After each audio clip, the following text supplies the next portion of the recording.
Assalamualaikum warahmatullahi taala wabarakatuh dan selamat pagi.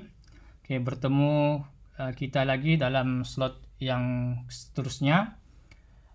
Ini sebagai pengukuhan ya kepada tips rahsia cemerlang PT3 sejarah yang cikgu sampaikan sebelum ini.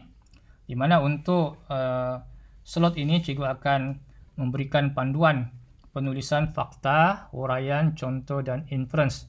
Jadi panduan ini merupakan panduan yang sangat penting lah untuk menghasilkan sebuah penulisan esei yang tepat, yang sesuai, mengikut format dalam pentaksiran PT3 lah.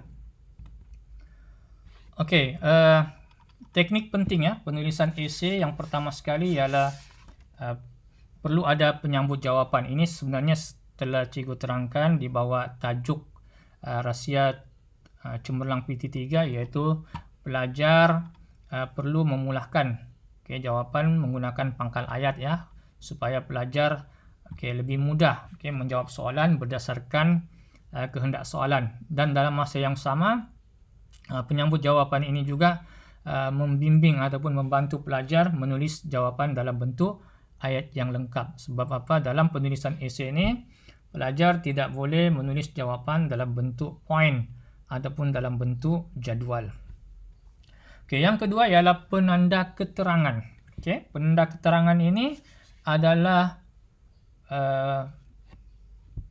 cara untuk membantu ataupun memudahkan pelajar menghurai fakta yang diberikan. Biasanya pelajar akan dalam ayat yang pertama pelajar akan tulis fakta, dan fakta itu mesti dihuraikan.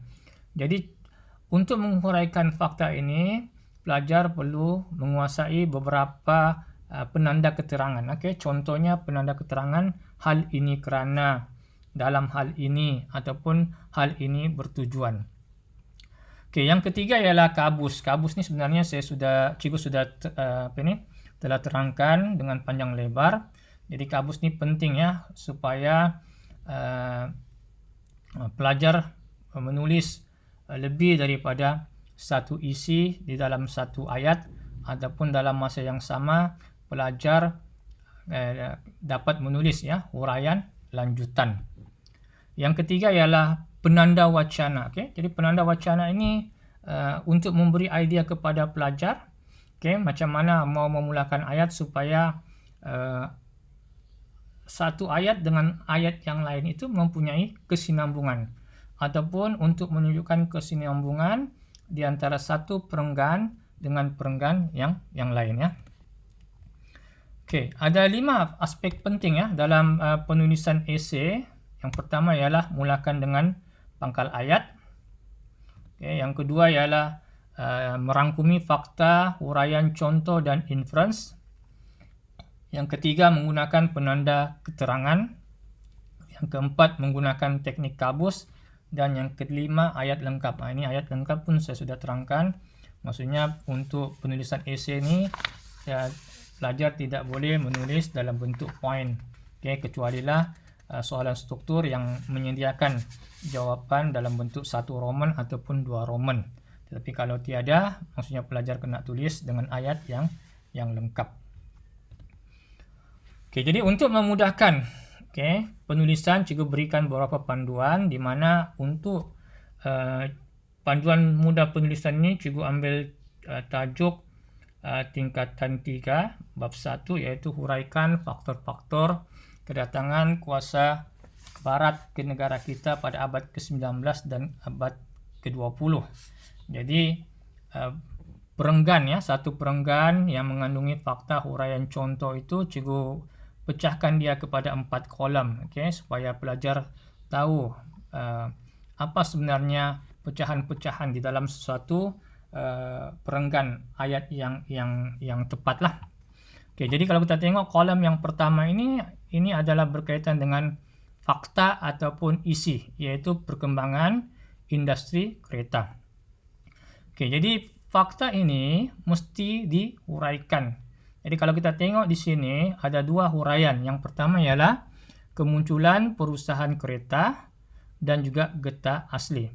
Jadi untuk menunjukkan adanya dua isi dalam satu ayat ataupun dua huraian dalam satu ayat ataupun huraian lanjutan, maka pelajar boleh gunakan kabus ni ya. Kabus ini adalah salah satu teknik untuk pelajar menyambung dua isi dalam satu ayat.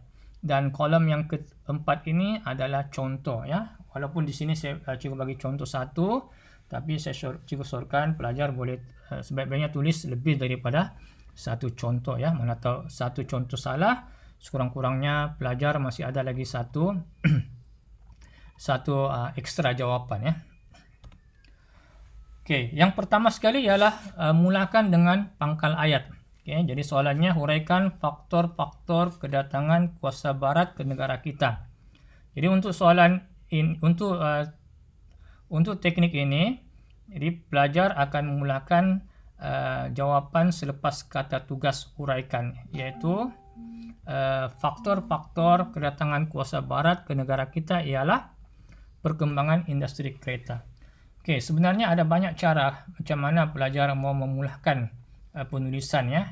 Tetapi saya lebih syorkan kepada pelajar supaya biarlah ayat pertama itu fakta ya, dan sebaik-baiknya fakta dan huraian jangan dicampur aduk ya. Jadi fakta, kemudian nokta, kemudian barulah pelajar huraikan apakah huraian bagi perkembangan industri kereta. Kemudian yang kedua ialah penanda keterangan. Di dalam penanda keterangan ini cikgu akan sentuh berkaitan dengan huraian dan kabus ya. Macam mana kita gabungkan dua perkataan ini, yaitu kemunculan perusahaan kereta dan juga getah asli ya. Dan biasanya huraian ini kita buat selepas fakta isi utama tadi ya. Jadi contohnya tadi, faktor-faktor kedatangan kuasa barat ke negara kita ialah perkembangan industri. Jadi selepas nokta ini pelajar perlu huraikan perkembangan industri kereta tersebut ya. Jadi untuk menulis huraian ini, cikgu bagi beberapa tips yang kita panggil sebagai penanda keterangan. Jadi pelajar boleh gunakan sama ada menggunakan perkataan hal ini kerana, dalam hal ini, ataupun ini bertujuan. Tengok kesesuaian konteks ayat dengan fakta tersebut ya. Contohnya ini bertujuan kemunculan, macam tidak berapa kena dia punya ayat. Tapi kalau kita tulis hal ini kerana kemunculan perusahaan getah menambah permintaan. Jadi kita tengok yang pertama ini pelajar sudah dapat satu isi, yaitu kemunculan perusahaan kereta menambahkan permintaan. Jadi kita gunakan perkataan untuk di situ, kabus untuk menunjukkan adanya huraian lanjutan, yaitu getah asli. Jadi secara tidak langsung di dalam satu ayat ini pelajar ada dua isi. Jadi boleh dapat dua markah. Yang seterusnya ialah contoh ya. Untuk menulis contoh ini sebaik-baiknya ditulis selepas huraian tadilah. Maksudnya di sini selepas untuk getah asli, pelajar tulis di sini contoh ya. Jadi macam mana cara untuk menulis contoh? Di sini ada beberapa perkataan yang pelajar boleh gunakan contohnya. Misalnya seperti yaitu ya. Jadi di sini cikgu ambil perkataan contohnya getah asli digunakan untuk mencipta tayar. Jadi pelajar dapat satu markah di sini untuk contoh, yaitu mencipta tayar. Yang seterusnya ialah penulisan inference ya. Jadi inference ini sebenarnya kebiasaannya inference ini untuk soalan-soalan kebat ya. Ini soalan fakta ya. Huraikan faktor-faktor kedatangan ini adalah soalan fakta. Walau macam mana pun untuk pembelajaran supaya pelajar lebih memahami tentang panduan penulisan fakta, huraian contoh dan inference ini cikgu tunjukkanlah di sini dia punya panduan penulisannya. Kebiasaannya ditulis di akhir ayat ya. Jadi inference ini sebenarnya boleh ditulis di mana-mana perenggan, tetapi cikgu syorkan sebaik-baiknya tulis di akhir ayat ya, di akhir perenggan lah. Jadi inference sebenarnya satu pun sudah cukup ya. Yang penting ada inference di dalam penulisan esei itu, lebih-lebih lagi sekiranya soalan itu adalah soalan kebat.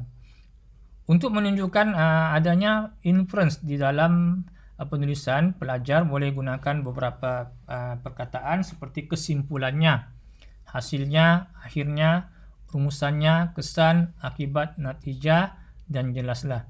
Jadi untuk untuk inference ni, cikgu ambil kesimpulannya, kita haruslah bersatu menghalang kuasa barat mengeksploitasi hasil ekonomi negara. Maksudnya kesimpulan ataupun inference ini, pelajar yang kena fikir sendiri macam mana pelajar mau buat inference tu, tetapi inference ini mestilah bersesuaian dengan fakta dan huraian yang ditulis sebelum ini ya. Okey. Kemudian yang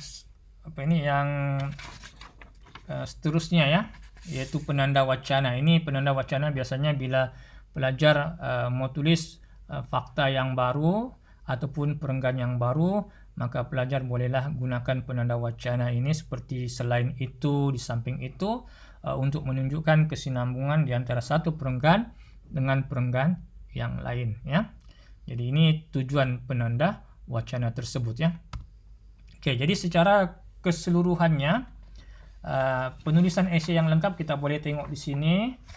Yang pertama ialah isi fakta ataupun isi warna kuning, iaitu faktor-faktor kedatangan kuasa barat ialah perkembangan industri kereta ya. Okey, kemudian ini kerana ataupun hal ini kerana kemunculan perusahaan kereta menambah permintaan untuk getah asli. Ini merupakan huraian. Contohnya, getah asli digunakan untuk mencipta tayar. Ini merupakan contoh, dan akhir sekali ialah inference. Kesimpulannya, kita haruslah bersatu menghalang kuasa barat mengeksploitasi hasil ekonomi negara kita. Jadi bila kita tulis semua ini, maksudnya lengkaplah penulisan esei kita yang tepatlah. Yes, juga rasa itu saja. Sekian dan terima kasih. Semoga bermanfaat kepada semua pelajar.